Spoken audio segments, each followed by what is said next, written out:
పిత పుత్ర పవిత్రాత్మ నామమున ఆమెన్. క్రీస్తునాథుని యందు ప్రియ సహోదరి సహోదరులారా, దేవుని బిడ్డలారా, యాత్ర, జూబిలీ యాత్ర, కనాను యాత్ర, ఇది మనందరి పరలోకపు యాత్ర.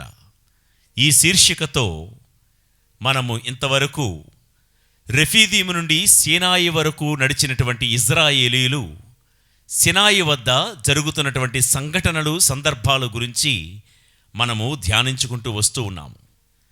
ఈరోజు 35వ రోజు మన ధ్యానాంశం ప్రయాణంలో ప్రేమతో పిలిచే దేవుడు, ప్రేమగా మాట్లాడే దేవుడు. ఈ అంశాన్ని మనం ధ్యానించుకోబోతూ ఉన్నాము. దీనికంటే ముందు కొంచెం బ్యాక్గ్రౌండ్ ఈ అంశానికి నేను చెప్పాలి అని అనుకుంటున్నాను. నిరీక్షణతో కలిసి ప్రయాణించే శ్రీసభ యాత్రికులమైన మనం ఈ జూబిలీ యాత్రలో యాత్ర అనే పేరుతో ఈ శీర్షిక ఆరంభించాము.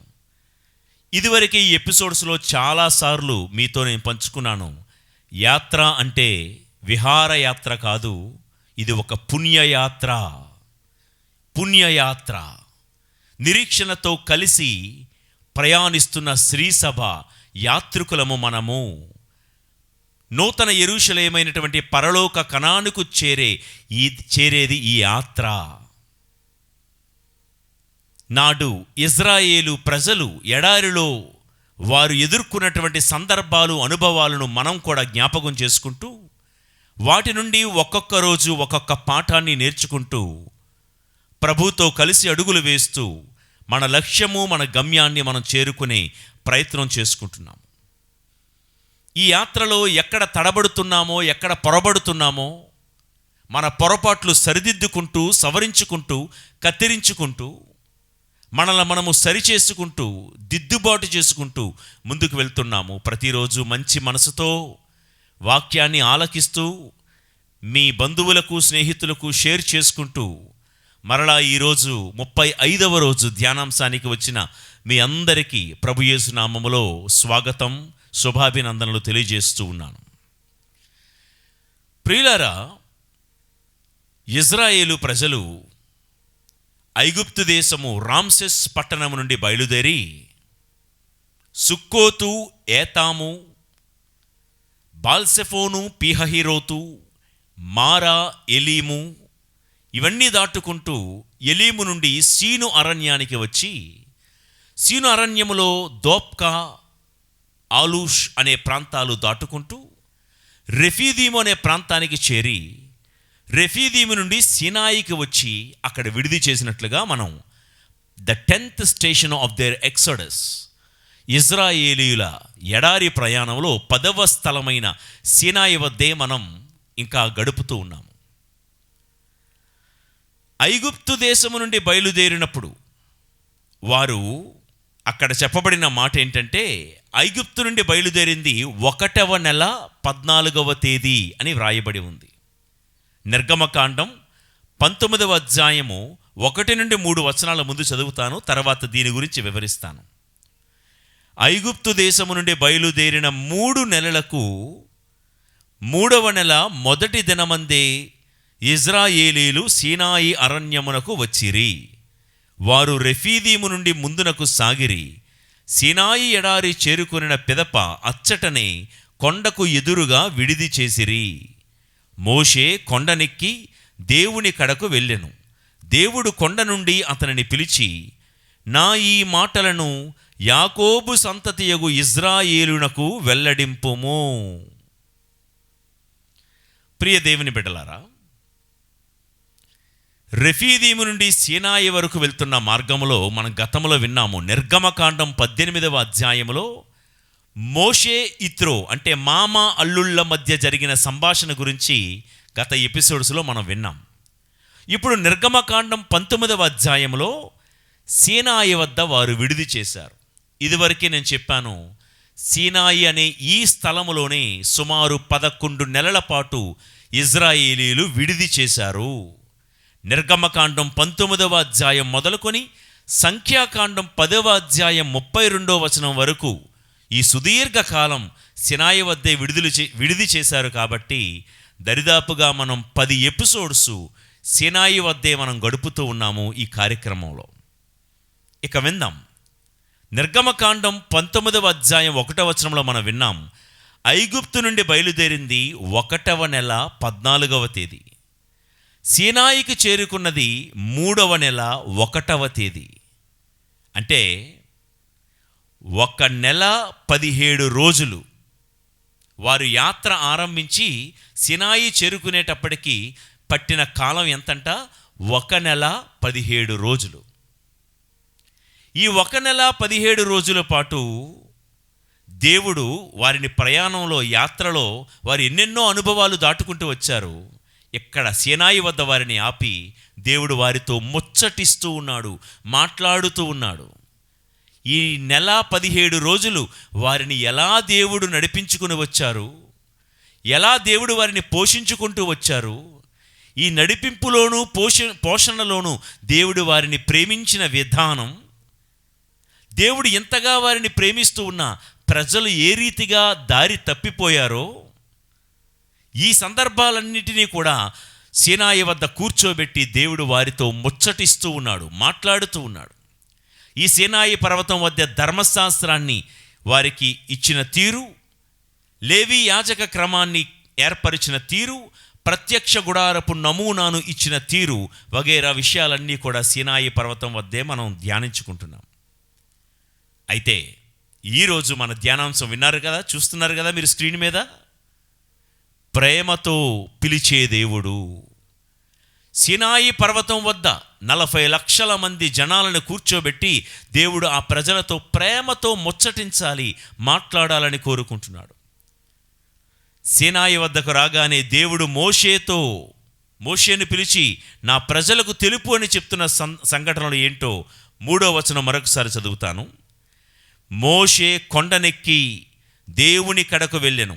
దేవుడు కొండ నుండి అతనిని పిలిచి, ఆ మాట చూడండి, నా ఈ మాటలను యాకోబు సంతతియగు ఇజ్రాయేలీయునకు వెల్లడింపుము. అక్కడ సుమారు 40 లక్షల మంది ఇజ్రాయేలీయులు ఉన్నారు. ఆ సీనాయి పర్వతం చుట్టూ కూడా చెదిరిపోయి ఉన్నారు. నెల 17 రోజుల పాటు ప్రయాణం చేసిన తర్వాత ఆ మూలకులు ఈ మూలకులు ఒకరితో ఒకరికి మాట్లాడుకొని కలుసుకునే సందర్భం కానీ పరిస్థితులు కానీ లేవు వాళ్ళకి. ఎర్ర సముద్రాన్ని దాటినప్పుడు కంగారుగా, దాహం అన్నప్పుడు ఏదో దాహముతోనూ ఆకలితో ఉన్నప్పుడు ఎవరు కడుపు వాళ్ళే చూసుకున్నారు, ఎవరు దాహం వాళ్ళే తీర్చుకున్నారు. తీరిగ్గా కూర్చొని వాళ్ళు మనమందరము ఒకటే, మనమంతా ఒకటే ఫ్యామిలీ అని మాట్లాడుకునే తీరిక, ఓపిక, టైము వారికి లేకపోయింది నెల 17 రోజుల ఈ యాత్రలో. అందుకే దేవుడు సీనాయి పర్వతం వద్ద వాళ్ళని కూర్చోబెట్టి మోషే ద్వారా చెప్పమన్న మొట్టమొదటి మాట ఏంటో వినండి. అక్కడ నా ఈ మాటలను యాకోబు సంతతికి వెల్లడింపుము. ఈ యాకోబు సంతతితో నీవు నా మాటలు వెల్లడించు అంటే వాళ్ళతో ముచ్చటించు అని అర్థం. ఇక్కడే ఒక పాఠం నేర్చుకుందాం. ఉన్నది 40 లక్షల మంది, కానీ దేవుడు ఏమంటున్నారంటే ఈ 40 లక్షల మంది కూడా ఈ ప్రస్తుతానికి చెదిరిపోయి ఉన్నారు. మోషే నా మాటగా చెప్పు, వారందరూ యాకోబు సంతతిలోని వారే. యాకోబుకి 12 మంది మగపిల్లలు ఉన్నారు కదండి. 12 మంది పిల్లలు 12 గోత్రాలుగా విభజింపబడ్డారు కదా. షిమ్యోను, లేవి, రూబేను, యోదా, ఇస్సాకారు, గాతు, తర్వాత యోసేపు, బెన్యామీను, ఇలా గోత్రాలన్నీ విడిపోయాయి కదా. విడిపోయి గోత్రాలుగా విభజింపబడిన కొన్ని రోజులకు వాళ్ళు ఏమనుకుంటున్నారంటే మేము వేరు, మీరు వేరు, మా గోత్రం వేరు, మీ గోత్రం వేరు, మా ప్రాంతం వేరు, మీ ప్రాంతం వేరు. ప్రియులారా, ఈరోజు ప్రపంచంలో కూడా దేశాలుగా, ప్రాంతాలుగా ప్రజలు విడిపోయారు. రాష్ట్రాలుగా విడిపోయారు. రాష్ట్రాలు జిల్లాలుగా, జిల్లాలు గ్రామాలుగా, గ్రామాలు కుగ్రామాలుగా విడిపోయారు. ప్రాంతాలుగా విడిపోయారు. మీది ఉత్తరం, మాది దక్షిణం, మీది ఆంధ్ర, మాది తెలంగాణ, మీరు కేరళ వాళ్ళు, మేము తెలుగు వాళ్ళం, మీరు హిందీ వాళ్ళు, మేము మరాఠీ వాళ్ళం, మేము ఒరియా వాళ్ళం. ప్రాంతాలుగా విడిపోయారు, భాషలుగా విడిపోయారు. మేము తెలుగు వాళ్ళం, మీరు తమిళోళ్ళు, మీరు హిందీ వాళ్ళు, మీరు ఇంగ్లీష్ వాళ్ళు. ప్రాంతాలుగా భాషలుగా విడిపోయారు, వర్ణాలుగా విడిపోయారు. మేము తెల్లోళ్ళం, మీరు నల్లోళ్ళు, మీరు పొట్టోళ్ళు, మీరు పొడుగోళ్ళు, మీరు ఎర్రోళ్ళు. ఏందో వర్ణాలుగా రంగులు బట్టి విడిపోయారు. ఇంకా మనకు అర్థమైన భాషలో చెప్పాలంటే కులాలుగా తెగలుగా విడిపోయారు. మీరది, మేమిది, మీరు వేరు, మేము వేరు. దేవుడు ఈరోజు యాత్రలో దేవుడు నేర్పిస్తున్న పాఠం ఏంటంటే, నాటి సీనాయి వద్ద ఇజ్రాయేలు ప్రజలకు ఈరోజు నిరీక్షణతో కలిసి ప్రయాణిస్తున్న యాత్రిక శ్రీసభ సభ్యులమైన మనందరకు దేవుడు నేర్పించేది ఒక్కటే: మనమందరము, మీరందరూ యాకోబు సంతతి వాళ్ళే. ప్రాంతాలుగా, భాషలుగా, వర్గాలుగా, వర్ణాలుగా మీరు విడిపోయినా, మీరందరూ చీలిపోయినా, మీరంతే ఒకే కుటుంబం. మనమందరము ఒకే ఫ్యామిలీ, వసుదైక కుటుంబం. ఆదాము కుటుంబం మనది. ఇక నూతన నిబంధనలోకి వస్తే క్రీస్తు రక్తము చేత విమోచింపబడిన వాళ్ళము మనము, క్రీస్తు కుటుంబ సభ్యులము అని ప్రభువు మనకి జ్ఞాపకం చేస్తున్నారు యాత్రలో. శ్రీసభ యావత్తు, అటు అమెరికా నుండి ఆస్ట్రేలియా వరకు, in the name of synodality, let us everybody is walking together. మనమందరము కలిసి నడుస్తున్నటువంటి యాత్రిక శ్రీసభ సభ్యులము మనము. శ్రీసభ సభ్యులమైన మనకు మీరది, మేము ఇది అనే తేడాలు ఈ ప్రయాణములో, ఈ యాత్రలో ఉండద్దు, ఉండకూడదు అని ప్రభు మున్ముందుగా సీనాయి వద్ద ఇజ్రాయేలీయులకు, జూబిలీ యాత్రలో ఉన్న మీకు నాకు దేవుడు జ్ఞాపకం చేస్తున్న మొట్టమొదటి పాఠం ఇది. నువ్వు వెళ్ళి యాకోబు సంతతితో చెప్పు, 40 లక్షల మంది విడిపోయాము, మేము వేరు అనుకుని బతుకుతున్నారు. నో నో నో, వాళ్ళంతా వేరు వేరు కాదు, వాళ్ళంతా ఒకే కుటుంబం, వసుదైక కుటుంబం అని వాళ్లకు జ్ఞాపకం చెయ్యని దేవుడు మోషేతో చెప్పమంటున్న మొదటి మాట. తర్వాత చూడండి, అదే 3వ వచనములో దేవుడు ఏమంటున్నారంటే, ఈ నా మాటలను యాకోబు సంతతితో వెల్లడింపుము. అంటే ముచ్చటించు మోషే, ఒక నాయకుడిగా ఈ ప్రజలతో నీకు కూడా ప్రేమతో మాట్లాడే టైం లేదు కదా. ఆ ప్రజలకి కూడా నాయకుడైన నీతో ప్రేమగా ముచ్చటించే అవకాశం లేదు కదా. ఈ నెల 17 రోజులు మీరు అలసిపోయారు, ప్రయాణంలో కంగారుగా ఉన్నారు, లేకపోతే ప్రయాణానికి ఏర్పాట్లు చేసుకున్నారు. ఒకవైపు ఫరో భయం, ఇంకోవైపు ఎర్ర సముద్రం భయం, ఇంకోవైపు మారా భయం, రకరకాల భయాల మధ్య సీను ఎడారిలో మీరు నడుస్తూ ఉన్నప్పుడు అన్నం దొరుకుతుందో లేదో అనే ఆందోళన, దిగులు. ఇంతవరకు యాత్రలో ఒకరికొకరు ప్రేమగా మాట్లాడుకోలేదు కదా, ముచ్చటించుకోలేదు కదా. మోషే ఈ 40 లక్షల మంది జనాలకి గుర్తు చేయాల్సింది, నెంబర్ 1, వాళ్ళంతా, మీరంతా ఒకే కుటుంబం అని గుర్తించండి. రెండోది, ఒకరికొకరు మాట్లాడుకోండి, ప్రేమతో మాట్లాడుకోండి. ప్రియ దేవుని బిడ్డలారా, speak to one another in a loving manner. ఒకరితో ఒకరు లోపల ఏదో పెట్టుకొని, ఏదో ద్వేషం ఉంచుకొని, ఏదో కోపం ఉంచుకొని, ఏదో పేరు కోసం ఒక ప్లాస్టిక్ నవ్వు పాడేసి, ఏదో నామకా వస్తే బయట పలకరింపులు కాదు, ప్రేమతో మాట్లాడుకోమని ప్రభు చెప్తున్నారు. ఈరోజు కుటుంబాల్లోనైనా, మన సంఘాల్లో, చర్చెస్లోనైనా పొద్దస్తమానం చిర్రుబుర్రులాడే తత్వం వద్దు. ఉంటాయి, టెన్షన్స్ ఉంటాయి. కుటుంబం అనేసరికి ఎన్నో టెన్షన్స్. ఆఫీస్కి వెళ్తారు, వస్తారు. దేవుడు ఏం జ్ఞాపకం చేస్తున్నారంటే, ప్రియులకు దేవుని బిడ్డలారా, టెన్షన్సు, స్ట్రెస్సు, ఈ పని ఒత్తిడి ఇవన్నీ ఎప్పుడు ఉంటాయి. కానీ ఇంటికి వచ్చాక కుటుంబంలో ఒకరికొకరు ప్రేమగానే మాట్లాడండి, నవ్వుతూ పలకరించుకోండి, ప్రేమగా ముచ్చటించుకోండి. భార్యాభర్త ఇద్దరు ప్రేమగా మాట్లాడుకోవాలి. కాసేపు తల్లిదండ్రులు పిల్లలతో కాసేపు ప్రేమగా ముచ్చటించుకోవాలి. ఈ రోజుల్లో ఎలా ఉందో నాకంటే మీకే బాగా తెలుసు కదా. కుటుంబంలోకి వచ్చిన తర్వాత అలసిపోయి ఎవరి గదుల్లో వాళ్ళే పడుకుంటున్నారు, ఎవరి సెల్ ఫోన్ వాళ్ళే చూసుకుంటున్నారు. ఈ రోజుల్లో కొన్ని కుటుంబాల్లో 2-3 టీవీలు ఉంటున్నాయి. ఎవరి గదుల్లోకి వెళ్ళి వారికి నచ్చిన కార్యక్రమాలు వాళ్ళే చూసుకుంటున్నారు. ఒకరితో ఒకరికి పొత్తు లేదు, సంబంధం లేదు, ఒకరితో ఒకరు ప్రేమగా ముచ్చటించుకునే తనం లేదు. దేవాలయాల దగ్గరికి వెళ్తున్నప్పుడు కూడా ప్రేమగా మాట్లాడుకోవాలి, పలకరించుకోవాలి. ఎప్పుడు కూడా మకుం ఏదో అదోలా పెట్టుకొని కోపాన్ని ప్రదర్శించి ఎప్పుడు గద్దిస్తూ హెచ్చరిస్తూ, కొన్నిసార్లు గద్దింపు అవసరమే, కానీ అదే పనిగా గద్దిస్తూ, అదే పనిగా హెచ్చరిస్తూ, అదే పనిగా కోప్పడుతూ ఉంటే దేవుడు ఒప్పడు. దేవుడు ఏమంటున్నారంటే, ఈ సీనాయి వద్ద మీరు యాత్రలో ఇంకా ముందుకు సాగిపోవాలంటే ప్రేమతో పిలిచే దేవుడు చెప్పే మాట ఏంటంటే, ప్రేమతో ముచ్చటించుకోండి ఒకరికొకరు, ప్రేమతో మాట్లాడుకోండి ఒకరికొకరు. ప్రియులకు దేవుని బిడలారా, చాలామంది ఓడిపోయేది ఎక్కడో తెలుసండి, జీవితంలో కోపాన్ని ప్రదర్శించేటంత తేలిగ్గా ప్రేమను ప్రదర్శించలేరు చాలామంది. ఏమంటారంటే, లోపల ప్రేమ ఉందండి, ప్రేమ లేకపోతే నేనెందుకు తిడతానంటారు. కోపం కొన్నిసార్లు ప్రదర్శిస్తాము, అది కొన్ని చోట్ల అవసరమేనేమో, కానీ ఆ కోపాన్ని ప్రదర్శించినంత తేలిగ్గా లోపల ఉన్న ప్రేమను కూడా ప్రదర్శించాలి. చాలామందికి అది చేత కాదు. ఆ తండ్రి ఇంట్లో ఉన్న పిల్లలందరికీ కావలసినవన్నీ కొనిస్తాడు, కానీ ప్రేమగా పలకరించడు. డాడీ నాకు 90 మార్క్స్ వచ్చాయంటే మిగతా 10 మార్కులు ఎందుకు రాలేదు, ఈసారి బెటర్ లక్ నెక్స్ట్ టైం అంటాడు సీరియస్గా మొంగం పెట్టి.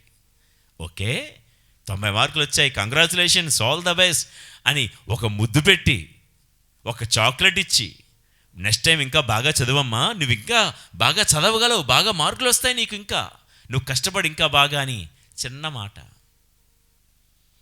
ప్రియులారా, నీ గుండెల నిండా ఎంత ప్రేమ ఉంది నా బిడ్డ అంటే అని లోపల ఉన్న ప్రేమ కనిపించకపోతే ఎట్లా, ఏం ప్రయోజనం? చూడండి, సామెతల గ్రంథం 27వ అధ్యాయం 5వ వచనంలో చక్కటి మాట ఉంటుంది. బయటికి కనిపింపనీయని ప్రేమ కంటే బహిరంగముగా మందలించుట మెరుగు. ఈ మాట చాలామందికి అర్థమవక లోపల ప్రేమ అట్లానే ఉంచుకొని బయటికి మందలించండి అని చెప్పుకుంటున్నారు. ఈ మాట ఉద్దేశం ఏంటంటే, లోపల ఎంత ప్రేమ ఉన్నా దాన్ని లోపలే ఉంచుకోవడం వల్ల ప్రయోజనం ఏంటి? You need to express your love in words and deeds. Share your love with your parents and children. లోపలున్న ప్రేమను మాటల ద్వారానో చేతల ద్వారానో వ్యక్తపరచాలి. ఈ మాట బైబిల్ గ్రంథం మనకు జ్ఞాపకం చేస్తుంది. ఇప్పుడు ఇంట్లో భర్త ఉదయాన్నే ఆఫీస్కి వెళ్తున్నప్పుడు ఏదో విసుగు చిరాకు కలిగి భార్యని ఒక మాట అన్నాడో లేకపోతే ఒక దెబ్బ కొట్టాడో, కొట్టకూడదు కానీ కోపంలో కొట్టాడు అనుకుందాం. ఆఫీస్కి వెళ్ళిపోయిన తర్వాత నేను కొంచెం కోపాన్ని కంట్రోల్ చేసుకోవాల్సింది, అనవసరంగా కొట్టాను, అనవసరంగా తిట్టాను. తిట్టింది ఒకసారే, కానీ 100 సార్లు అనుకుంటా ఉంటాడు, అనవసరంగా కోపడ్డానే, అనవసరంగా తిట్టానే, నేను అలా చేసుకోకుండా ఉండాల్సిందే. ఏమయ్యా బాబు, ఆఫీస్కి వెళ్ళిపోయి అంత విలవల్లాడిపోతున్నావే నీ భార్యను తిట్టానని, లేకపోతే నీ పిల్లల్ని గద్దించాను కోప్పడ్డానని అంత విలవల్లాడిపోయావే. సాయంత్రం వచ్చిన తర్వాత ఆ భార్యతో వెళ్ళి, నిజంగా నేను అలా కోప్పడి ఉండకూడదు. ఆ పిల్లల దగ్గరికి వెళ్ళి, నిజంగా నేను ఏదో చిరాకులో ఉండి ఏదో మాట అనేసాను, ఏమనుకోకమ్మా, నేను అసలు నిన్ను ఎందుకంత మందలించానంటే అని పిల్లలకు అర్థమయ్యే భాషలో, తీరులో వారికి నీ కోపానికి వెనకాతలో ఉన్న కారణం ఏంటో వివరించు. వాళ్ళు అర్థం చేసుకుంటారు. ఎప్పుడు ఇంట్లో హిట్లర్లాగే కనబడితే పిల్లలు కూడా నిన్ను చూసి భయపడిపోతారు. మా ఇంట్లో మా డాడీ ఉన్నాడని చెప్పుకోరు, హిట్లర్ ఉన్నాడని చెప్పుకుంటారు. కాబట్టి నా ప్రియ దేవుని బిడ్డలారా, దేవుడు ఈ సీనాయి పర్వతం వద్ద ప్రజలతో నేర్పిస్తున్న పాఠం ఏంటంటే, ప్రజలారా మీరంతా ఒకే ఫ్యామిలీ.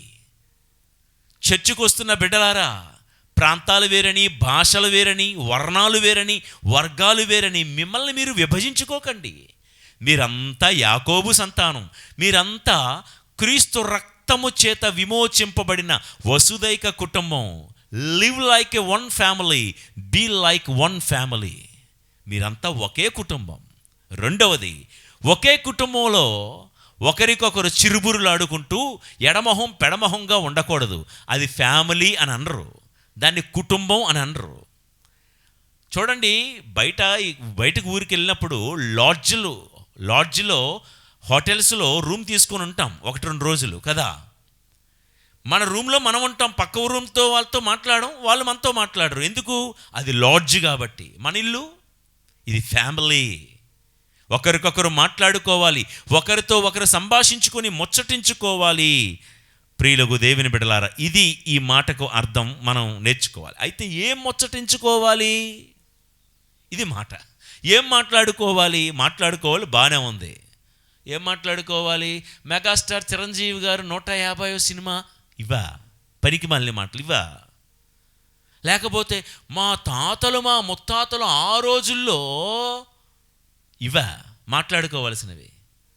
లేకపోతే గాలి వార్తలు, ముసలమ్మ ముచ్చట్లు, నీకు తెలుసా అక్క వాళ్ళ ఇంట్లో ఏం జరిగిందో, వాళ్ళ అమ్మాయి ఇలా ఆట కదా, నోరెంత నాలికెంత చాపి మళ్ళా వాళ్ళ అమ్మాయి ఇలా ఆట కదా. మన ఇంట్లో అబ్బాయి సంగతి మాత్రం మాట్లాడడం. నా ప్రియులకు దేవుని బిడ్డలారా, ఏం ముచ్చటించాలి? ప్రజలంటే దేవుడికి ఎంత ఇష్టమో, ఎంత ప్రేమో. మోషే, ప్రజలతో నువ్వు మాట్లాడాల్సింది ఏంటో తెలుసా? ఈ ప్రజలు నేను ఎంత ప్రేమిస్తున్నానో ఆ సంగతులు మాట్లాడవయ్యా.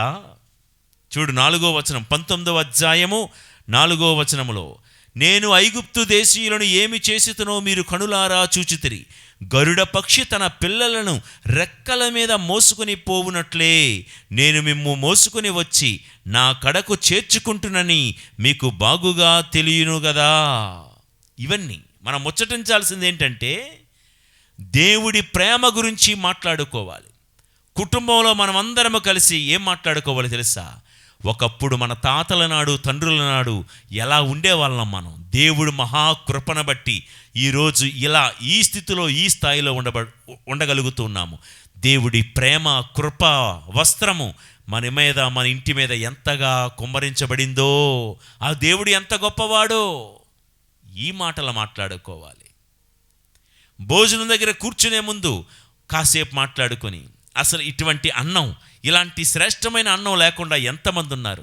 దేవుడు ఈరోజు మనల్ని ప్రేమించి మన ఇంటిలో మనకి ఎంత శ్రేష్టమైన అన్నం, ఆహారం ఇచ్చినందుకు దేవుడికి స్తుతి కలుగునుగా. కానీ దేవుడి ప్రేమను పొగడి మనం భోజనం తినాలి.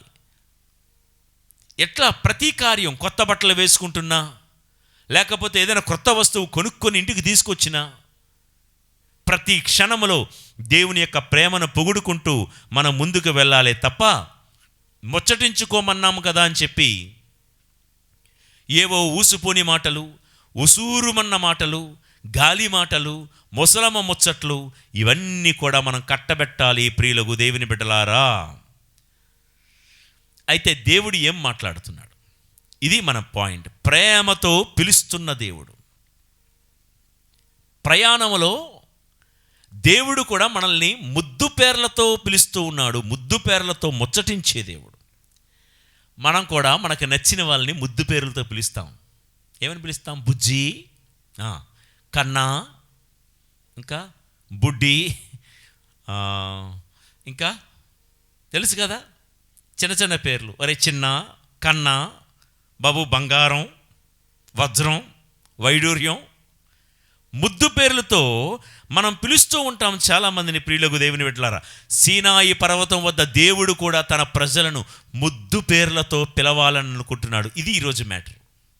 తన పిల్లల్ని ప్రేమతో పిలుస్తూ ఉన్నాడు, ప్రేమతో ముచ్చటిస్తూ ఉన్నాడు. మనకు నచ్చిన మన ఇంటి పిల్లల్ని కన్నా, చిన్న, బుజ్జి అని ఎలాగైతే ప్రేమగా మనం పిలుస్తామో, దేవుడు కూడా యాత్రలో అలసిపోయిన ఇజ్రాయేలు ప్రజలను కూడా ప్రేమతో పిలుస్తున్నాడు. ఆ ప్రేమతో దేవుడు ముద్దు పేర్లతో పిలుస్తున్నాడు. ఆ ముద్దు పేర్లు ఏంటో ఈరోజు మనం మాట్లాడుకొని మన ధ్యానాంశాన్ని ముగిద్దాం. నిర్గమకాండం 19వ అధ్యాయము 5వ వచనము. ఆ ముద్దు పేర్లు చూడండి. దేవుడు చెప్తున్న ముద్దు పేర్లు. దీనిని బట్టి మీరొకటి గమనింపుడు, మీరు నా మాట విని నా నిబంధనను శ్రద్ధగా పాటించినచో సకల జాతుల వారిలో మీరే నావారు. నంబర్ 1 ముద్దు పేరు, మీరే నావారు, నా సొంత ప్రజలు అగుదురు. ఓకే, ఈ భూమండలమెల్లా నాదే కదా, మీరే నాకు యాజక రూపరాజ్యము. 2వ ముద్దు పేరు, మీరే నా పవిత్ర ప్రజ. చూసారా, ముద్దు పేర్లతో దేవుడు ముచ్చటిస్తూ ఉన్నాడు. కానీ ఆయన పిలిచేది మనం పిలుచుకున్నట్లుగా బంగారం, బుజ్జి, కన్నా, చిన్న ఎట్లా కాదు. ఆయన కూడా తన ప్రజలను ముద్దు పేర్లతో పిలుస్తూ, నంబర్ 1 మనం విన్నాము, ఆయన ముద్దు పేర్లతో ఎలా పిలుస్తున్నాడంటే మీరు నావారు, మీరు నా స్వంత ప్రజలు అంటున్నాడు. నా ప్రియ దేవుని బిడ్డలారా, సమస్త జాతి జనులలో కోట్లాది ప్రజల మధ్యలో దేవుడు వాక్యం వింటున్న మిమ్మల్ని, వాక్యం బోధిస్తున్న నన్ను ఏమంటున్నారంటే, you belong to me, you are mine, you are precious to me. నీవు నా బిడ్డవి, నువ్వు నా కష్టార్జితం, నువ్వు నా స్వంత ప్రజవి. నువ్వు దేవుడు అంటున్నమాట మనల్ని ముద్దు పేరుతో పిలుచుకుంటున్నాడు. మీ పేరు పెట్టి చెప్పుకోండి, యుగల్ కుమార్, నువ్వు నా వాడివిరా, నువ్వు నా సొత్తు, నువ్వు నా సొంత బిడ్డవి, నువ్వు నా కష్టార్జితం, నా రక్తాన్ని వెలగానిచ్చి కొనుక్కున్నవాడివి నువ్వు. You are mine. మీ పేరు పెట్టి కూడా అలా చెప్పుకోండి. ప్రియులారా, మన జీవితంలో కష్టార్జితంతో మనం కట్టుకున్న గజం భూమిలో చిన్న గుడిసె వేసుకుని ఉన్న, మన కష్టార్జితంతో ఉంటున్న ఆ గుడిసెలో ఉంటున్న చక్కగా ఏసీలో ఉన్నంత హాయి కలుగుతుంది కదా. ఎందుకంటే మన కష్టార్జితం. మీ కష్టార్జితంతో మీరు మొదట్లో చాలా రోజుల క్రితం కొనుక్కున్న సైకిల్ గుర్తుందా? అవునండి. తర్వాత క్రమంలో ఎన్ని స్కూటర్లు, ఎన్ని కార్లు కొనుక్కున్నా, ఫస్ట్ మనం ఏదైతే డ్రైవ్ చేశామో మన కష్టార్జితంతో మనం కొనుక్కున్న ఒక వెహికల్ కూడా మనకి ఎప్పుడు గుర్తుండిపోతుంది. కష్టార్జితంతో మనం కని పెంచి పెద్ద చేసిన పిల్లలంటే మనకి ఎంత ప్రేమ అండి. కష్టార్జితంతో నాలాంటి వాడు ఒక సంఘాన్ని అభివృద్ధి చేస్తే ఆ సంఘం అంటే ఎంత ప్రేమ, ఎంత అభిమానం ఉంటుంది. దేవుడికి కూడా అంతే. తన కష్టార్జితంతో, తన స్వరక్తంతో మనందరినీ కూడా ఆ ప్రభువు విమోచించి రక్షించుకున్నాడు. అందుకే ప్రభు అంటున్నాడు, మీరు నావారు అని. అపోస్తుల కార్యాలు 20వ అధ్యాయం 28వ వచనాన్ని ఒక్కసారి చదువుతాను, చూడండి. అపోస్తుల కార్యాలు 20:28వ వచనము. మీ విషయమై జాగ్రత్త పడుడు, పవిత్రాత్మ మీకు అప్పగించిన మందను జాగ్రత్తగా చూచుకొనుడు. దేవుడు తన సొంత కుమారుని రక్తము ద్వారా తన సొత్తుగా చేసుకొనిన దైవ సంఘమునకు కాపరులుగా ఉండు. ఏంటంట? దేవుడు క్రీస్తు తన రక్తము ద్వారా తన సొత్తుగా చేసుకున్న సంఘమునకు మీరు కాపరులుగా ఉండండి.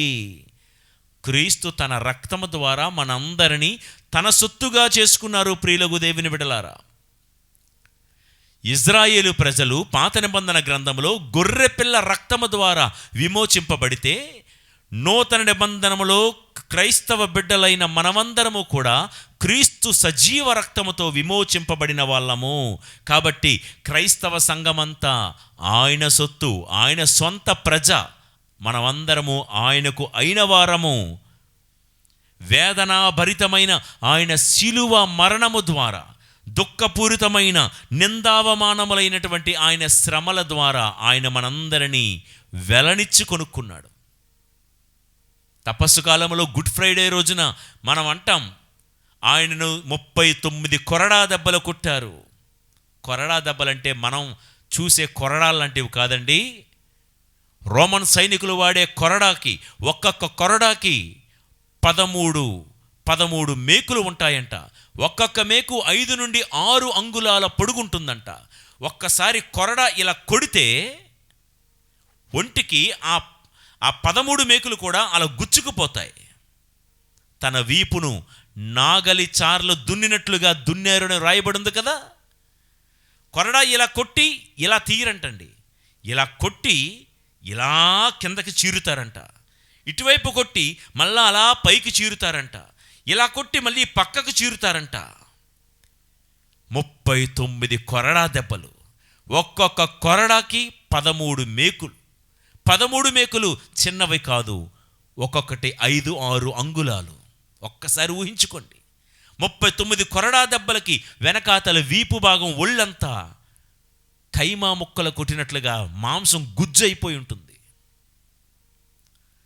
అలాంటి వేదనాభరితమైనటువంటి శిలువ శ్రమల ద్వారా ఆయన రక్తాన్ని వెలగానిచ్చి మనల్ని కొనుక్కున్నాడు ఆయన. అందుకే దేవుడు అంటున్నారు, నిన్ను నన్ను ముద్దు పేర్లతో పిలుస్తున్నారు. బిడ్డా, నువ్వు నా వాడవి, నువ్వు నా దానివి, నువ్వు నా సొత్తు, నా రక్తాన్ని వెలగానిచ్చి కొనుక్కున్నాను నేను నిన్ను. ఆయన దేవుడే కదా. ఏదో అబ్రకా దబ్రా అని చెప్పేసి ఒక దేవుడిగా మనల్ని ఇజ్రాయేలు ప్రజల్ని నడిపించలేదు. దేవుడు సినాయి వద్ద ఇజ్రాయేలు ప్రజలతో చెప్తున్న మాట ఏంటంటే, నేను ఏదో ఒక దేవుడిగా మిమ్మల్ని ఏదో మ్యాజిక్ చేసి నడిపించటం లేదు.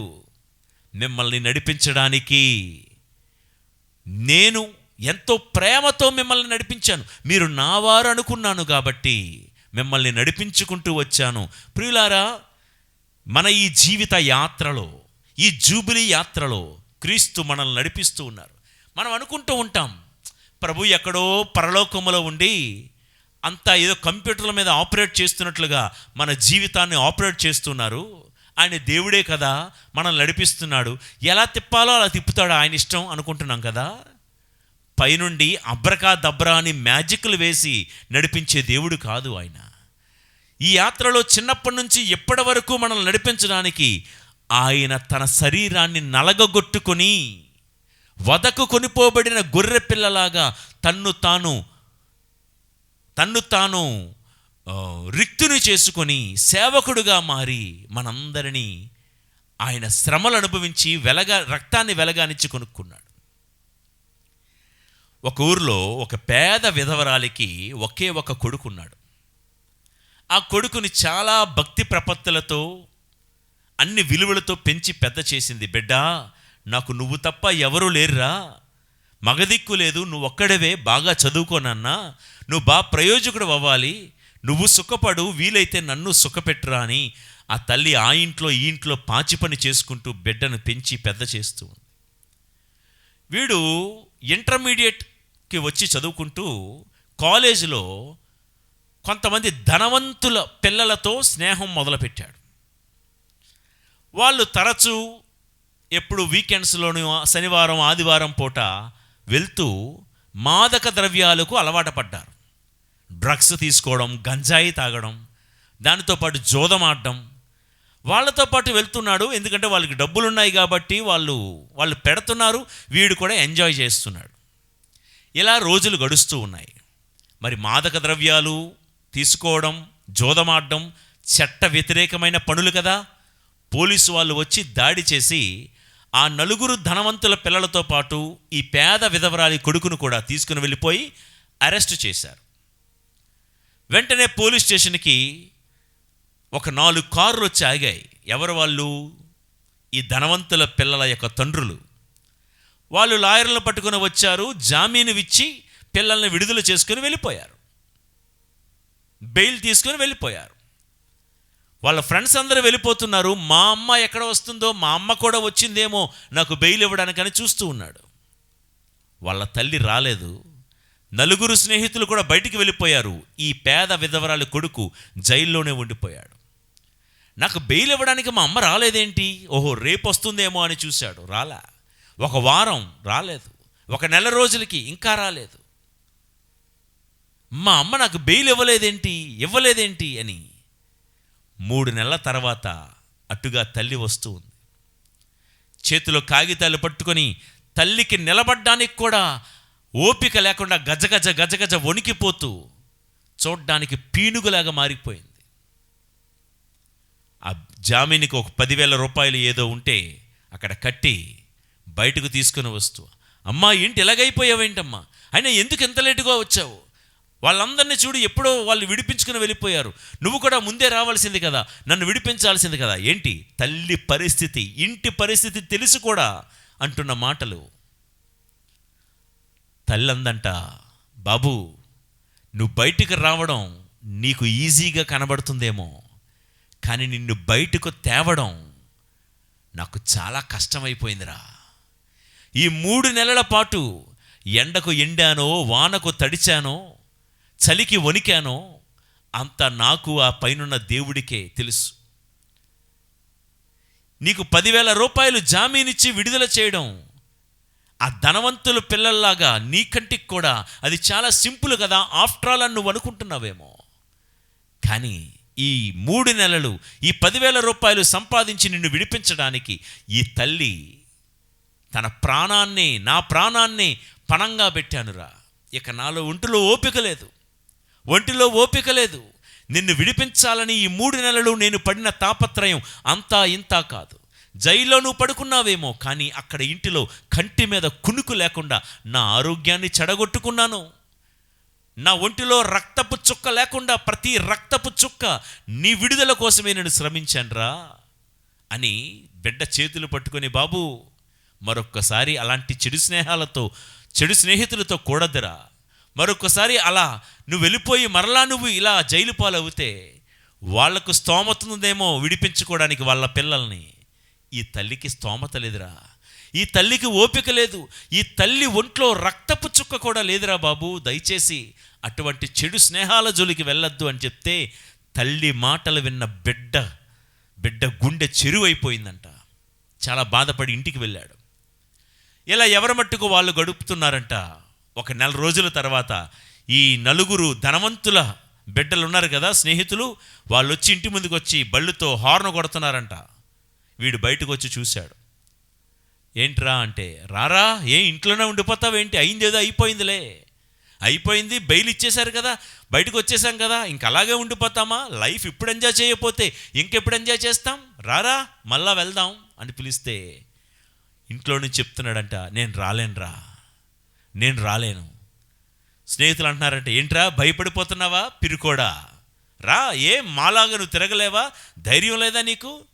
వాళ్ళు అట్లాగే అంటారులే పెద్దవాళ్ళు, వాళ్ళేం బెయిల్ ఇచ్చి విడిపించే వాళ్ళు ఉంటున్నప్పుడు మనకేం, పదా మనం ఎంజాయ్మెంట్ మనం చేద్దామంటే ఆ పేద విధవరాల కొడుకు అంటాడంట, రే మీకు బెయిల్ ఇవ్వడం, బెయిల్ తీసుకోవడం మీకు చాలా సులువేమో, కానీ నాకు బెయిల్ ఎలా వచ్చిందంటే నా తల్లి ప్రాణం ఖరీదు బెయిల్ పొంది నేను బయటికి రావడం. మరలా ఇలాంటి చెడు స్నేహితులతో, ఇలాంటి చెడు స్నేహాల మధ్య నా తల్లి ప్రాణాన్ని నేను తాకట్టు పెట్టలేను. నా తల్లి ప్రాణాన్ని నేను పణంగా పెట్టి నా సరదాల కోసం, నా జలసాల కోసం నా తల్లిని నేను చంపుకోలేను అని, నేను రాలేనురా అని తెగేసి చెప్పేశాడంట. ప్రియులారా, ఇది ఒక కథ అని కొట్టి పారేస్తారేమో. ఒక తల్లి త్యాగం ఇలాంటిదైతే, దేవుడై ఉండి కూడా క్రీస్తు తన సమస్తాన్ని నీ కోసం ధారపోసి మనల్ని రక్షించుకున్నారు, మనల్ని సంపాదించుకున్నారు. కాబట్టి ఇప్పుడు మనం చూస్తున్న మన కన్ను, మాట్లాడుతున్న మన నోరు ఏది మన సొత్తు కాదండి.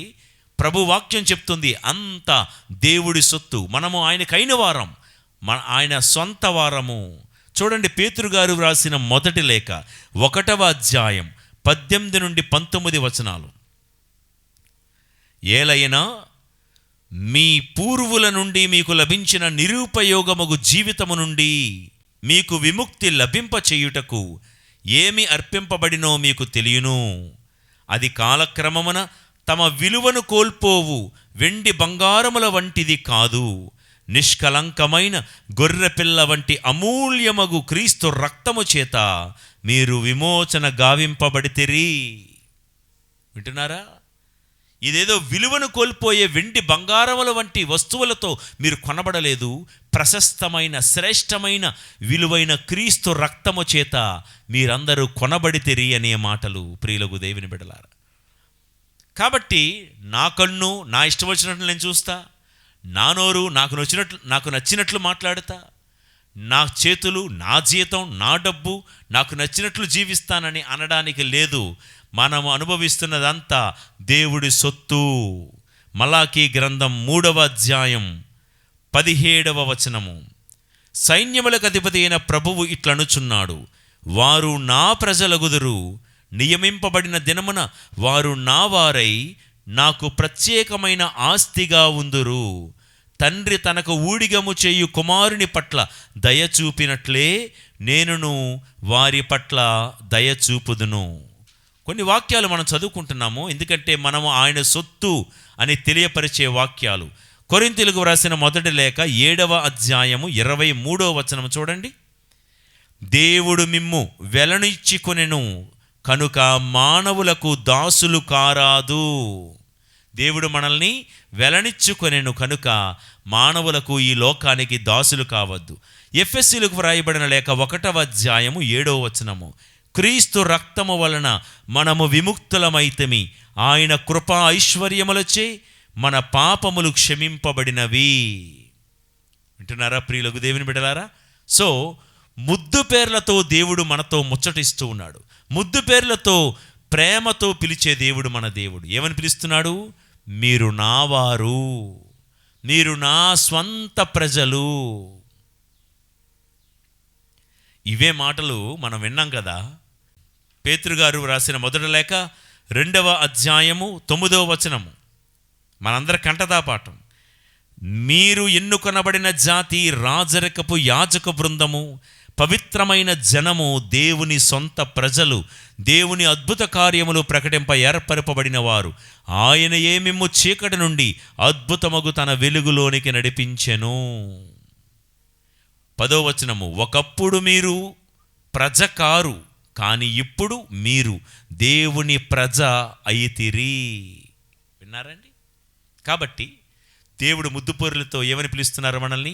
మీరు నావారు, మీరు నా సొంత ప్రజలు. ఓకే, ఆయన సొంత ప్రజలం కాబట్టి లోకానికి సంబంధించిన వారంగా ఈ యాత్రలో బ్రతకకుండా ఆయన కోసమే మనం బ్రతకాలి, ఆయన సంబంధీకులుగా మనం బ్రతకాలి, ఆయన పక్షానే మనం బ్రతకాలి. ఇక 2వ మాట ఏమని పిలుస్తున్నారు? నిర్గమకాండం 19వ అధ్యాయం 6లో మనం ఇందాక చదువుకున్నాం. మీరే నాకు యాజక రూపరాజ్యము. 2వ ముద్దు పేరు. మనల్ని ఏమని పిలుస్తున్నారు? మీరే నా యాజకులు, మీరే నా యాజకులు. పేతురు గారు అంటారు, మీరు రాజరికపు గురుకులము, మీరే నా యాజకులు. ఈ మాట గురించి విందాం. ఆయన మనల్ని పిలిచే 2వ ముద్దు పేరు మీరు నా యాజకులు. మినిస్టీరియల్ ప్రీస్ట్హుడ్, కామన్ ప్రీస్ట్హుడ్ అని 2 ఉన్నాయి శ్రీసభ మనకు బోధించే క్రమంలో. గురువులముగా మేము చేసే సేవ పరిచర్య యాజకత్వం, సేవ చేసే యాజకత్వం. కామన్ ప్రీస్ట్హుడ్ అంటే జ్ఞానస్నానం పొందిన మీరందరూ క్రిస్మా తైలంతో అభ్యంగనం చేసినప్పుడు గురువు అంటారే, మన నడినెత్తి మీద క్రిస్మా తైలంతో అభ్యంగనం చేసి ఇక మీదట మీరు గురువు, రాజు, బోధకుడు అయిన క్రీస్తునాథునితో ఐక్యమగుచున్నారు. అందుచేత క్రీస్తు, క్రిస్మా అని పిలువబడే క్రీస్తులోకి జ్ఞానస్నానం పొందిన మనమందరము కామన్ ప్రీస్ట్హుడ్. ప్రతి కథోలిక క్రైస్తవ విశ్వాసి కూడా కామన్ ప్రీస్ట్హుడ్, సామాజిక యాజక బృందం. మాది సేవ అంటే పరిచర్య చేసే యాజక బృందం ఇది. సరే ప్రియ దేవుని బిడ్డలారా, ఈ యాజకత్వం ఏదో మనకు అర్హత ఉంది, మన యోగ్యతను బట్టి వచ్చింది కాదు. యాజకత్వం అనేది దేవుడిచ్చిన వరం, దేవుని దయ వలన మాత్రమే మనం పొందాము. ఈ మాట చూడండి, సంఖ్యాకాండం 18వ అధ్యాయము 7వ వచనము. కానీ బలిపీఠపు పరిచర్య విషయములో నీవును నీ తనయులను, అడ్డతర అవతలి పరిచర్య విషయములో నీవు మాత్రమే యాజక పరిచర్య చేయవలయును. నేను మీకు యాజకత్వమును వరమును ఇచ్చి తిని కనుక ఈ పరిచర్య మీ బాధ్యత. ఇతరులు ఎవరైనను పవిత్ర స్థలమును సమీపించిన ఎడల ప్రాణములు కోల్పోవును. ఏమంటున్నారు ఇక్కడ? మీకు ఈ యాజకత్వమును వరమును ఇచ్చినది నేనే. ప్రభు చెప్పే మాటలు. యాజకత్వం అనేది దేవుడి యొక్క వరం. It's a free gift of God. దీన్ని కాపాడుకోవాలి. ఈ యాజకత్వం అనేది, this priesthood, God called us not because of what we are, but because of what he is. God does not call the qualified, but qualifies the called. ఇటువంటి మాటలు మనం చాలా విన్నాం. మనమేదో నీతిమంతులమనో, మనమేదో పరిశుద్ధులమనో దేవుడు మనకు ఈ యాజక పదవి ఇవ్వలేదు. ఇది ఆయన ఉచిత వరానుగ్రహము. ఆయన ఉచితంగా మనకిచ్చిన ఆ వరము. నువ్వు యాజకుడుగా ఉండాలి, యాచకునివి కావు. ఈ తేడా గమనించాలి. దేవుడు మనల్ని యాజకుడా అని పిలుస్తున్నాడు. నీవు నా యాజకుడివి, యాచకుడివి కాదు. యాచకులు అంటే బిచ్చగాళ్ళు. అంటే లోకంలో వారి దగ్గరికి వీళ్ళ దగ్గరికి వెళ్ళి దేహి అని యాచకుడుగా మారద్దు. నువ్వు నా యాజకుడుగా ఉండు. ప్రియులకు దేవుని బిడ్డలారా, యాజకుడుగా ఏం చేస్తాడు? ఒక యాజకుడు ఏం చేయాలి? You are a royal priesthood అంటారు ఇంగ్లీష్లో, not a beggar. Don't beg anybody. ఒక పదవి పొందడం కోసం డోంట్ బెగ్. ఒక అధికారం, ఒక హోదా పొందడం కోసం never be a beggar. Augustine భక్తుడు ఏమంటారో తెలుసా? You ought to be a beggar only before God. ప్రార్థించేటప్పుడు దేవుని ఎదుట ఒక బిచ్చగాడిగా ఉండు, అది చాలు. దేవుడి ముందు మాత్రమే బిచ్చగాడిగా ఉండు. ప్రజల ముందు, లోక ముందు నువ్వు యాచించేవాడిగా ఉండద్దు. యాజకుడుగా you are a royal diadem, royal priesthood అని వాక్యం చెప్తా ఉంది. ప్రియులకు దేవుని బిడ్డలారా, కాబట్టి యాజకుడు ఏం చేస్తాడు? బలిపీఠము వద్ద బలులర్పించాలి. అందుకే దేవుడు ముద్దు పేరుతో ఏమని పిలుస్తున్నారు? మీరు నా యాజకులు అని పిలుస్తూ ఏం కోరుకుంటున్నారు? ఈ యాత్రలో, నిరీక్షణ యాత్రలో, ఈ జూబిలీ యాత్రలో ప్రతి క్రైస్తవుడు ప్రతిరోజు బలులర్పించే యాజకుడిగా మారాలి. This is the point. ప్రతిరోజు ఏ బలి? దావీదు గారిని అడుగుదాం. ఏ బలి అర్పించాలండి దావీదు గారా? 51వ కీర్తన 17వ వచనంలో చాలా స్పష్టంగా చెప్తున్నారు. దేవా, నేను అర్పించు బలి పశ్చాత్తాపపూరితమైన హృదయమే, విరిగి నలిగినట్టిదియు వినయాన్వితమైన హృదయమును నీవు అనాదరము చెయ్యవు. ఏ బలి అర్పించుకోవాలంట? పశ్చాత్తాపపూరితమైన హృదయాన్ని బలిగా రోజు అర్పించుకోవాలి. నా వైపు చూస్తూ వాక్యం వినండి. నిరీక్షణ యాత్రికులమైన మనం రోజు దావీదులాగా ఏ బలి అర్పించాలో చెప్తాను వినండి. పాత నిబంధన గ్రంథములో యాజకుడు 4 రకాల బలులు అర్పించేవాడండి. నెంబర్ 1, మందిరములోనికి వెళ్ళి అక్కడ ఎత్తడి గంగాళము, అంటే ఎంత ఎత్తడి గంగాళము నిండా నీరుంటుంది. ఆ నీటి దగ్గరికి వెళ్ళి రోజు యాజకుడు ఏం చేయాలో తెలుసా? తన చేతులను, తన కాళ్ళను, తన తలను, తన నోటిని శుభ్రపరుచుకుని శుద్ధి చేసుకోవాలి. మీకు అర్థమవుతుందా అండి? దేవుడు మనల్ని ఏమని పిలుస్తున్నారు? మీరు నా యాజకులు. ఈ నిరీక్షణ యాత్రలో, ఈ జూబిలీ యాత్రలో, ఈ పుణ్య యాత్రలో మీరు నా యాజకులైతే రోజు ఏం చేయాలి? మందిరానికి వెళ్ళి మీ చేతులను శుద్ధి చేసుకునే వాళ్ళగా ఉండాలి. దేవా, నా చేతలతో ఒకవేళ నీ మనసు నొప్పించానేమో నన్ను క్షమించయ్యా.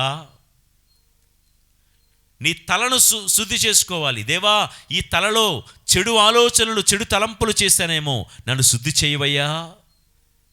నీ నోటిని శుద్ధి చేసుకోవాలి. ఈ నోటితో ప్రభువా, ఇదిగో ఒకవేళ నేను చెడు మాటలు, అసత్యపు బోటకపు మాటలు మాట్లాడానేమో నన్ను క్షమించువయ్యా. నీ కాళ్ళను శుద్ధి చేసుకోవాలంటే దేవా, నేను ఒకవేళ చెడు నడత నడిచానేమో నా నడతను బట్టి నన్ను క్షమించువయ్యా అని తలను, నోటిని, కాళ్ళను, చేతులను శుద్ధి చేసుకోవాలి ప్రతి యాజకుడు. పాప ప్రక్షాళన. ఓకే, ఇత్తడి గంగాళం దగ్గరికి వచ్చి రోజు ఆ నీళ్లతో తన్ను తాను శుద్ధి చేసుకోవాలి యాజకుడు. తన్ను తాను ముందు శుద్ధి చేసుకోవాలి. ఓ నా తోటి యాత్రికుడా, ఈ జూబిలీ యాత్రలో ప్రతిరోజు నిన్ను నీవు శుద్ధి చేసుకునే యాజకుడుగా నువ్వు ఉండాలి. రెండోది, తన్ను తాను శుద్ధి చేసుకున్న తర్వాత ఎక్కడికి వెళ్తాడు ఈ యాజకుడు? పాత నిబంధనలో ధూపవేదిక దగ్గరికి వెళ్తాడు. ధూపవేదిక అంటే సాంబ్రాణి వేసి అక్కడ దేవుడికి ధూపం వేస్తూ ఉంటాడు. ధూపం వేయడం అంటే, ధూపం అంటే ప్రార్థన అని అర్థం. నశించిపోతున్న ఆత్మల కోసం యాజకుడు నిత్యము దేవుడికి ధూపం వేస్తూ ప్రార్థన చేస్తాడు. దేవా, పలానా వాళ్ళు చెడిపోతున్నారయ్యా, వాళ్ళు నశించిపోతున్నారు, పెడత్రోవన పడుతున్నారు, వక్ర మార్గంలో ప్రయాణిస్తున్నారు. ఈ యాత్రలో, ఈ ప్రయాణంలో నీవు నడిపించినట్లుగా వాక్యానుసారం నడవకుండా తప్పుడు త్రోవలో నడుస్తున్నారు ప్రభువా.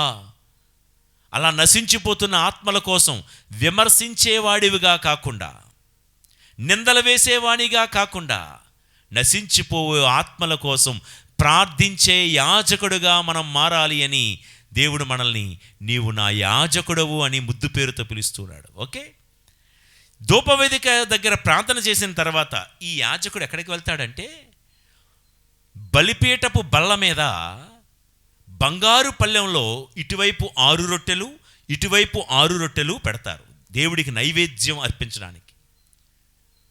రొట్టెలు అంటే దేవుడి వాక్యం, సువార్త. ఈ రొట్టెల బల్ల వద్దకు వెళ్ళి ఈ రొట్టెల బల్లను నైవేద్యంగా అర్పించి అందరికీ పంచుతూ ఉంటాడు. ఈ రొట్టెలను పంచుతాడు. ఒక యాజకుడిగా ఏం చేయాలో తెలుసా? పాత నిబంధన గ్రంథంలో రొట్టెలను అందరికీ పంచినట్లుగా దేవుడి వాక్యాన్ని నీవే ఒక సువార్థికుడివై ఈ యాత్రలో నీ తోటి ప్రయాణికులకు, నేను ఈ ప్రోగ్రాం ద్వారా ఏం చేస్తున్నాను, ప్రతిరోజు గంట సేపు సువార్త అనే రొట్టెను మీతో పంచుకుంటున్నాను. మీరు కూడా అందరితో పంచుకోవాలి సువార్తను. దుర్వార్తలను కాదు, స్వంత వార్తలను కాదు, సువార్తలను పంచుకోవాలి. అప్పుడే యాత్ర సజావుగా సాగిపోతుంది. తర్వాత ఏం చేస్తాడో తెలుసా? అక్కడ ఒకవేళ దీపాలు ఏమైనా ఆరిపోయినట్లు కనబడితే మందిరంలో, యాజకుడు ఆరిపోయిన దీపాలను దీపస్తంభం వద్దకు వెళ్ళి యాజకుడే వెలిగిస్తూ ఉంటాడు. ప్రియులారా, ఎన్నో దీపాలు ఆరిపోతున్నాయి ఈ రోజుల్లో.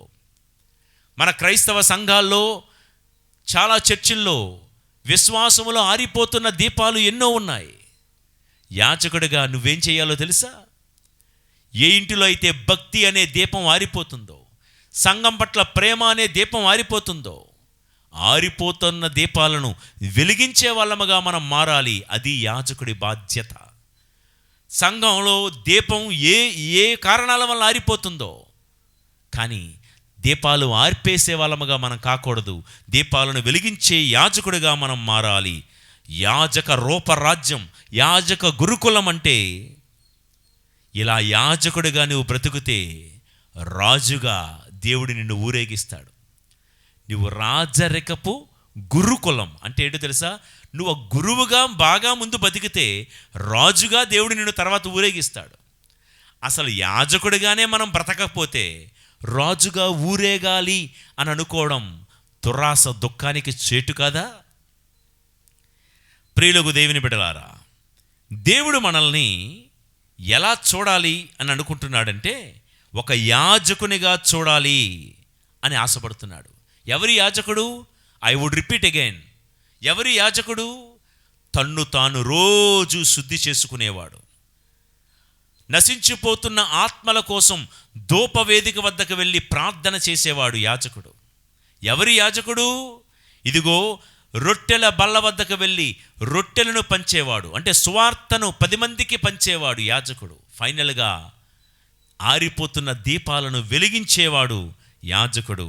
అందుకే దేవుడు మనల్ని ఫస్ట్ ఆఫ్ ఆల్ నువ్వు నా వాడివి, నువ్వు నా సొంత ప్రజ అని పిలిచాడు. రెండవది, నీవు నా యాజకుడివి అన్నాడు. ఇక మూడోది ఏమని పిలిచారు? దర్శన గ్రంథం 1వ అధ్యాయం 6వ వచనంలో మీరే నా రాజ్యం, యాజక రూపరాజ్యం విన్నాం కదా. మూడో ముద్దు పేరు ఏంటంటే మీరే నా రాజ్యం. దర్శన గ్రంథం 1వ అధ్యాయం 6వ వచనము, ఆయన తండ్రియగు దేవుని సేవించుటకు మనలను ఒక యాజక రాజ్యముగా చేసెను. వింటున్నారే మాట? నువ్వు యాజకుడివి మాత్రమే కాదు, మనము యాజక రాజ్యము, దేవుడు పిలిచే పేరు. ఈ భూమి మీద ఆయన రాజ్యం జీవము కలిగిన దేవుడి సంఘం, శ్రీసభ, ద చర్చ్, ఎక్లేసియా. ఈ భూమి మీద ఆయన రాజ్యం ఏంటంటే శ్రీసభ, మన సంఘం. మరి ఈ సంఘం ఆయన రాజ్యమైతే సంఘానికి రాజు ఎవరు? ఇంకెవరు? రాజాదిరాజు, విశ్వవిభుడైన క్రీస్తు మహారాజు. ఆయనే రాజు. ఆయన రాజు అయితే, ఆయన రాజ్యం ఈ సంఘం అయితే, ప్రియులకు దేవుని బిడ్డలారా, రాజ్యం అనేది ఎలా ఉండాలో, రాజ్యం అనేది అంటే సంఘం అనేది ఎలా ఉండాలో పునీత పౌలు గారు రోమిలకు వ్రాసిన లేఖ 14వ అధ్యాయం 17వ వచనము, దేవుని రాజ్యం అనగా తినుట త్రాగుట కాదు, పవిత్రాత్మ వసగు నీతి, శాంతి, సంతోషములే. దేవుడి రాజ్యములో దేవుడి పేరుట తినడం, తాగడం, తందనాలాడడం కాదు. దేవుడి రాజ్యములో పండగలు, పబ్బాల పేరిట, దేవుడి రాజ్యములో ఫంక్షన్స్ అని అవని ఇవని సాకులు చూపుతూ తినడం, తాగడం కాదు. దేవుడి రాజ్యం అంటే పరిశుద్ధాత్మ వసగే నీతి, శాంతి, సంతోషముతో బ్రతకడమే. దేవుని రాజ్యంగా పిలువబడుతున్న మన ఇల్లు కానీ, మన సంఘం కానీ నీతికి నిలయంగా ఉండాలి, శాంతికి నిలయంగా ఉండాలి, ధర్మానికి నిలయంగా మారాలి. సంఘానికి పునాదులు కులాలు కాదు, గోత్రాలు కాదు, వర్గాలు కాదు, వర్ణాలు కాదు. సంఘానికి పునాదులు పరిశుద్ధాత్మ దేవుడు వసగే నీతి, శాంతి, సంతోషాలు, సమాధానం, పరిశుద్ధత అని ఈ పునాదుల మీదే సంఘం నిలబడుతుంది. కూర్చున్న కుర్చీకి 4 కాళ్ళు ఉంటాయి. ఒక కాళ్ళు విరిగిపోతే కూర్చోగలమా? పడిపోతాం కదా. అలాగే సంఘానికి నీతి, శాంతి, సంతోషం, పవిత్రత అనే ఈ కాళ్ళ మీద సంఘం నిలబడాలి. ఏ ఒక్క కాళ్ళు విరిగిపోయినా కూర్చోలేము. ప్రియులకు దేవుని బిడలారా, దేవుని రాజ్యం అనగా తినుట త్రాగుట కాదు, తినడం వల్ల వచ్చే సంతోషం కాదు, త్రాగడం వల్ల వచ్చే సంతోషం కాదు, ఇక పండగల పేరిట డీజేలని, డిస్కో డ్యాన్సులని, ఇక అవని ఇవని మీకు తెలుసు కదా, వాటి ద్వారా వచ్చే సంతోషం కాదు. హోలీ స్పిరిట్ ఇచ్చే సంతోషమే ఉండాలి. లోకస్తుల్లాగా వాళ్ళ మీద వీళ్ళ మీద ఆధారపడకూడదు. నేను ఎక్కడో చూశానండి, చిన్న పిల్లలు దేవుణ్ణి స్తుతించుడి, ఎల్లప్పుడూ దేవుణ్ణి స్తుతించుడి అని వాళ్ళు ఎక్కడ నేర్చుకున్నారు ఆ పాటలు? అంత చిన్న చిన్నోళ్ళు, అంటే ఎల్కేజీ యూకేజీ ఆ చదువుతున్న పిల్లలు అనమాట. పెన్నలే వాళ్ళకి డ్రమ్ స్టిక్స్ అనమాట. పెన్నులు, పెన్సిళ్ళతో జామెట్రీ బాక్సుల మీద దేవుణ్ణి స్తుతి, ఎంత ఆనందంగా పాడుతున్నారంటే చాలా ముచ్చటేసింది. మన ఇంటిలో పిల్లలు, మన ఇంట్లో మ్యూజిక్ ఇన్స్ట్రుమెంట్స్ లేకపోవచ్చు, దేవుణ్ణి చప్పట్లతోనే స్తుతించే ఆ దేవుడి రాజ్యంగా ఏది నిజమైన సంతోషం? ఆ పిల్లల్ని అడిగితే మాకు ఆ వీడియో గేమ్స్ మాకు సంతోషాన్ని ఇవ్వలేదు, మాకు ఐపీఎల్ క్రికెట్ మ్యాచ్లో మాకు సంతోషం ఇవ్వలేదు, టీవీ సినిమాలు కానీ సీరియల్స్ కానీ మాకు సంతోషం ఇవ్వలేదు. దేవుణ్ణి స్తుతించడమే మాకు నిజమైన సంతోషం. ఈ విషయాలు చాలాసార్లు చెప్పాను. ఒక ఆయన నాతో అంటాడు, మా ఆవిడ ఇంటికి దీపం ఇల్లాలి అని మీరు చెప్తారండి, మా ఆవిడ వంట వండడానికి పొయ్యిలో దీపం వెలిగిస్తుందో లేదో కానీ, ఏమండి, ప్రార్థనకి ప్రార్థనా గదిలో క్రొవ్వొత్తి వెలిగిస్తుందో లేదో కానీ, ఆ రోజుల్లో కార్తీక దీపం మాత్రం చూడకుండా మా ఆవిడ అన్నమైనా తినదండి అంటాడు. ఇంకొక ఆయన అంటాడు, మా ఆవిడికి మనస్సు నిండా నేనున్నానో మా పిల్లలున్నారో తెలియదు కానీ ఆవిడికి మనసు నిండా మనసు, మమత సీరియల్ మాత్రమే ఉంటుంది. ఆ మధ్యలో ఎక్కడో అవన్నీ రికార్డ్ చేసి చూపించవచ్చు కానీ కొన్ని కాపీరైట్స్ ఇష్యూస్ ఉంటాయి కదా, అందుకే చూపించటం లేదు. సీరియల్ చూస్తూ ఒక ఆవిడ ఏడిసేస్తుంది, అయ్యో అయ్యో అలా చేస్తావా అని ఏడిసేస్తుంది. ఇంకొక ఆవిడేమో వెళ్ళి అక్కడ క్యారెక్టర్స్ ఎవరో ఉంటారు కదా, వాళ్ళని తిట్టేస్తుంది, నువ్వు అలాగ చేస్తావా ఇలా చేస్తావా అని. నేను చూడడం కాదండి, నేను కూడా చూశాను. ఆ సీరియల్ పేర్లు ఏంటో గుర్తులేవు కానీ కొంతమంది అట్లా చూస్తూ చూస్తూ ఎంత ఇన్వాల్వ్ అయిపోతారంటే ఆ క్యారెక్టర్లోకి వెళ్ళిపోయి చూడు చూడు చూడు ఆ కోళ్ళు అలా చేసింది, చూడు చూడు అత్తలు అలా చేసింది అంటే అంత ఇన్వాల్వ్మెంటా? దేవుడి రాజ్యం అంటే సీరియల్స్ ఇచ్చే సంతోషం కాదు, పరిశుద్ధాత్మ దేవుడు ఇచ్చే నిజమైన సంతోషం ఉండాలి. ఈ రోజుల్లో what is the cause of Joy in your families and in your churches? ఒక ఆయన అంటాడు, మా ఊరి పండక్కి, మా చర్చి పండక్కి మినిమం 50-60 వేల రూపాయలు బాణాసంచా కాల్చకపోతే చీ అదేం పండగండి. ఏంటట 50-60 వేల రూపాయలు బాణాసంచ మినిమం, అది లక్షల్లోకి వెళ్ళిపోద్ది అనుకోండి, చెప్తున్నాను.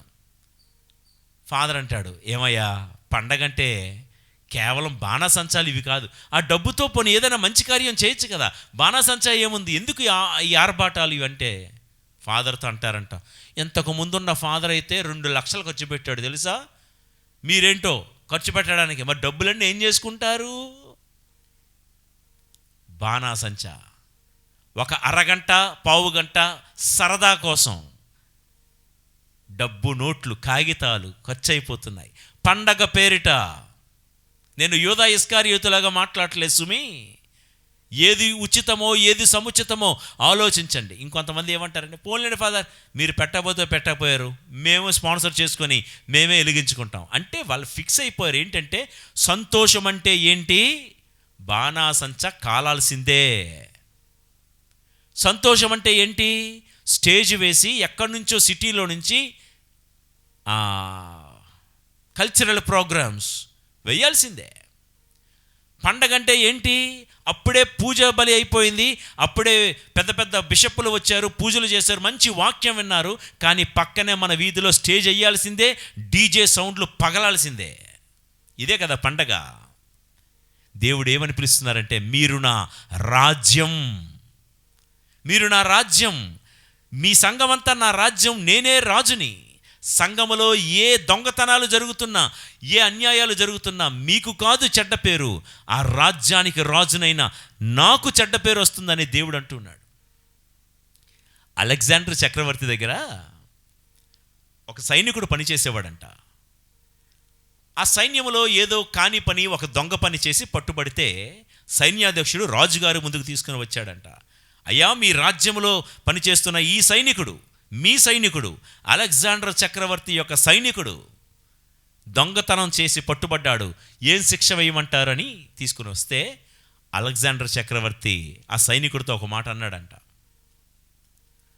నీ జీవితంలో నిన్నెవడు నీ పేరు పెట్టి పిలవరు, నీ పేరు ఏదో పేరు, ఆ పేరు పెట్టి ఎవడు పిలడు, ఏమని పిలుస్తున్నారు, అలెగ్జాండర్ సైనికుడు అంటున్నారు. అయితే నీ తీరైనా మార్చుకో, నీ తీరైనా మార్చుకో, లేదా నీ పేరైనా మార్చుకో. అలెగ్జాండర్ చెప్పింది. అలెగ్జాండర్ సైనికుడు అంటున్నారు కదా, నా సైనికుడిగా నీ పేరు ఉండాలంటే నీ తీరు మార్చుకో, నీ దొంగ బుద్ధి మార్చుకో, నీ పాడు మాటలు, నీ పాడు చూపులు మార్చుకో. ప్రియులకు దేవుని బిడ్డలారా, క్రైస్తవులమగా క్రీస్తు రాజు కూడా మనతో ఇదే మాట అంటున్నారు. మనం కూడా లోకంలో ఎన్నో హేయమైన, నీచమైన, పాప భూయిష్టమైన కార్యాలు చేసుకుని ఆయన ముందు నిలబడితే ప్రభు కూడా అంటున్నారు, అయితే నీ పేరైనా మార్చుకో. క్రైస్తవుడు క్రైస్తవుడు క్రైస్తవుడని నువ్వు పిలవబడుతున్నావు కదా, అందులో క్రీస్తు అనే నేనున్నాను, అది నీకు కాదు నాకు అమంగళకరం. అయితే నీ పేరైనా మార్చుకో, లేదా నీ ప్రవర్తన, నీ తీరైనా మార్చుకో. ప్రియులకు దేవుని బిడ్డలారా, ఈ రోజుల్లో మన సంఘాల్లో, మన కుటుంబాల్లో సంతోషాన్ని ఇచ్చేది పరిశుద్ధాత్మ దేవుడిచ్చే సంతోషం అయి ఉండాలి. వాక్యం చదువుకున్నాం, వాక్యం విన్నాం, మాకు తృప్తిగా సంతోషంగా ఉందని అలా సంతోషం అనుభవించాలి. ఒక అరగంట సేపు వాయిద్యాలతో చప్పట్లతో దేవుని స్తుతించుకున్నామండి, ఈరోజు మేము ఫ్యామిలీ మొత్తం ఇదే మాకు సంతోషం అని చెప్పాలి. అట్లాంటి కుటుంబాలు ప్రభు రెండో రాకల్లో ఆయన వస్తే ఆయన కనుక్కోగలడా?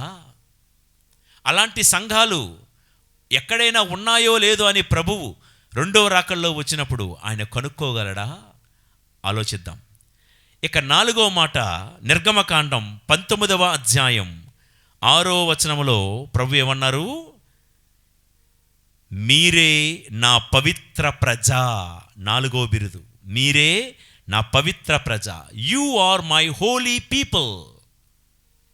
దేవుని ప్రజలు తన రాజ్యంలో ఎలా ఉండాలి? పరిశుద్ధంగా ఉండాలి. ఎలా పడితే అలా ఉండకూడదు, పరిశుద్ధంగా ఉండాలి. లోకంలో బతుకుతున్న మనందరినీ దేవుడు ఎలాగోలా చూడాలనుకోవట్లేదండి. నేను ఒక మంచి ప్రసంగికుణ్ణి అయినా కాకపోయినా పర్వాలేదు, నువ్వు ఒక మంచి పాటగాడివి అయినా కాకపోయినా పర్వాలా, కానీ దేవుడు మనందరిని ఎలా చూడాలనుకుంటున్నాడో తెలుసా? పవిత్రంగా ఉండాలని మాత్రం చూడాలనుకుంటున్నాడు. నా పిల్లలైన మీరందరూ నేనెంత పరిశుద్ధుడనో మీరు కూడా అంతే పరిశుద్ధంగా ఉండండి అని దేవుడు కోరుకుంటున్నాడు. ఎలాగోలాగా ఉండాలని, తన పిల్లల్ని ఎలాగోలా ఉండాలని దేవుడు కోరుకోవటం లేదు. అందుకే you are my holy people, you are my holy nation అని దేవుడు పిలుస్తూ యెషయా గ్రంథంలో 62వ అధ్యాయం 4-5 వచనాలు చదువుతున్నాను, వినండి. ఒకవేళ మీలో ఎవరైనా ఇంగ్లీష్ బైబిల్ ఉన్నట్లయితే ఈ మాట చదవండి. ఇక్కడ తెలుగు బైబిల్లో ఏదో ఒక మాట మిస్ అవుతూ ఉంది. లేదా గూగుల్లో ఎన్ఆర్ఎస్వి version Isaiah chapter 62 versus 4 and 5 అని కొట్టండి. ఇంగ్లీష్ క్యాథలిక్ బైబిల్ ఎడిషన్లో ఉన్న కొన్ని పదాలు ఇక్కడ లేవు. అవేంటో మీరు గమనించండి. నేనైతే తెలుగు బైబిల్లో 62వ అధ్యాయం యెషయా గ్రంథం 62, 4, 5 వచనాలు చదువుతున్నాను. నిన్నిక పరిత్యక్తయని పిలువరు, నీ భూమినిక విడువబడిన భార్య అని పిలువరు. నిన్ను దేవునికి ఆనందదాయినవని పిలుతురు, నీ భూమిని వివాహిత అని పిలుతురు. యవ్వనుడు కన్యకను వరించి పెండ్లి చేసుకున్నట్లు నీ కుమారులు నిన్ను వరించి పెండ్లి చేసుకొనెదరు. వరుడు తన వధువును చూసి ఆనందించినట్లే నీ దేవుడును నిన్ను గాంచి సంతసించును. Here I am going to read also from New Revised Standard Version, Isaiah chapter 62 verse 4-5. You will be called Hephzibah, which means my delight, and your land Beulah, which means married, because God delights in you, and your land will be like a wedding celebration. For as a young man marries his virgin bride, so your builder marries you. And as a bridegroom is happy in his bride, so your God is happy with you. ప్రియ దేవుని బిడ్డలారా, ఇంగ్లీష్లో చదవబడినటువంటి ఈ 2 పదాలు Hepsiba, Beulah అనే పదాలు మనకి తెలుగులో లేకపోయినా డైరెక్ట్గా ట్రాన్స్లేషన్ చేసి పెట్టారు. హెప్సిబా అంటే మై డిలైట్, బ్యూలా అంటే మ్యారీడ్ అని. అందుకే ఇక్కడ తెలుగులో ఏం రాశారంటే, నీవు దేవునికి ఆనందదాయినివి, you are my delight Hephzibah. నీవు వివాహిత, యు ఆర్ మ్యారీడ్ అంటే బ్యూలా. అసలు ఈ మాటలకు అర్థం ఏంటంటే, హెప్సిబా అంటే దేవుడికి ఇష్టురాలు అని అర్థం, బ్యూలా అంటే పవిత్రురాలు అని అర్థం. ఇక్కడ యెషయా గ్రంథం 62, 4, 5లో దేవుడు చెప్పే మాటలు ఏంటంటే, దేవుడు తన రాజ్యములో ఉన్న తన ప్రజలను ఎలా చూడాలనుకుంటున్నారు? పవిత్రమైన ప్రజగా ఉండాలని చూడాలనుకుంటున్నారు. పవిత్రమైన ప్రజలే హెప్సిబా అంటే దేవుడు ఇష్టపడేవారు అని అర్థం. పవిత్రంగా జీవించే ప్రజలే వివాహితురాలు అంటే దేవుడికి అత్యంత పవిత్రురాలు. అటువంటి వారిని దేవుడు ఆ పరలోక వరుడు పెళ్లి చేసుకుంటారు అని అర్థం. ప్రియులారా, దేవుడి సంఘంలో బ్రతుకుతున్న మీరు నేను ఆయనకు ఇష్టులముగా పవిత్రులముగా ఉండాలి. పరలోక వరుడు మనల్ని ఇష్టపడే రీతిలో మన ప్రవర్తన ఉండాలి. ఇలాంటి వారిని చూసే దేవుడు సంతోషిస్తారు. పవిత్రమైన తన జనాన్ని చూసే దేవుడు ఆనందిస్తాడు. ఈ రోజుల్లో మన చర్చిల్లో ఉన్న పెద్ద పెద్ద గోపురాలు, బిల్డింగులు చూసి కాదు దేవుడు ఆనందించేది. మన చర్చిల్లో మనం వేసుకున్న మంచి మంచి రంగులు కాదు, ఆర్భాటాలు చూసి కాదు దేవుడు సంతోషించేది. అందులో పవిత్రత ఉందా లేదా అన్నది మాత్రమే దేవుడు చూస్తాడు. పవిత్రులైన ప్రజలే దేవునికి హెప్సిబా అంటే దేవునికి ఇష్టులుగా జీవిస్తారు. నేను ముగిస్తూ ఒక మాట చదువుతాను. కీర్తనల గ్రంథం నుంచి 114వ కీర్తన 1 నుండి 6 వచనాలు.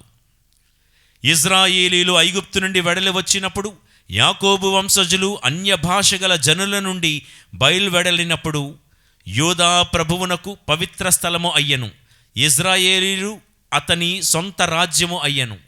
చూడండి ఇక్కడ నుంచి, సముద్రము ఆయనను చూచి పారిపోయెను, యోర్దాను వెనుకకు మరలెను, కొండలు పొట్టేళ్ల వలె గంతులు వేసెను, తెప్పలు గొర్రె పిల్లల వలె దుమికెను. సముద్రమా నీవు పారిపోనేలా, యోర్దాను నీవు వెనుకకు మరలనేలా, పర్వతములారా మీరు పొట్టేళ్ల వలె గంతులు వెయ్యనేలా, తెప్పలారా మీరు గొర్రె పిల్లల వలె దుమకనేలా. చూసారా,